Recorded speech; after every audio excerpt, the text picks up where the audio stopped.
LRD ભરતી અંગે ગુજરાત સરકાર દ્વારા સૌથી મોટો નિર્ણય લેવામાં આવ્યો છે. કહી શકાય છે કે આપ પણ પોલીસની ભરતીની તૈયારી કરતા હોય અને આપ પણ પોલીસમાં જોડાવા માંગતા હોય તો આપના માટે આ વિડીયો ખાસ છે.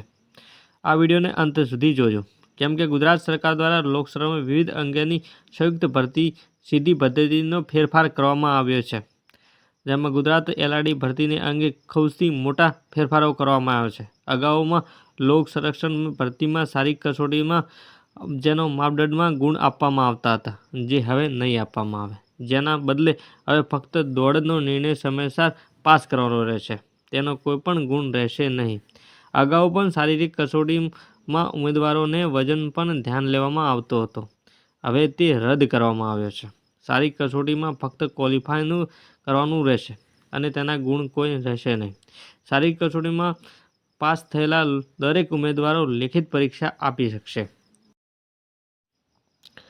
જેમાં 200 ગુણનું પેપર રહેશે, જેમાં 3 કલાકનો સમય રહેશે.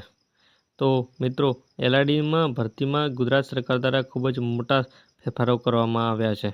તો આપ પણ પોલીસ ભરતીમાં તૈયારી કરતા હોય અને આપ પણ પોલીસ બનવાનું સપનું હોય તો આ ભરતી તમારા માટે છે. આવા જ નવા વિડીયો માટે જોવા માટે અમારી આ ચેનલને લાઇક, શેર અને સબસ્ક્રાઈબ કરવાનું ના ભૂલશો. મળીશું નવા વિડીયો સાથે. જય હિન્દ.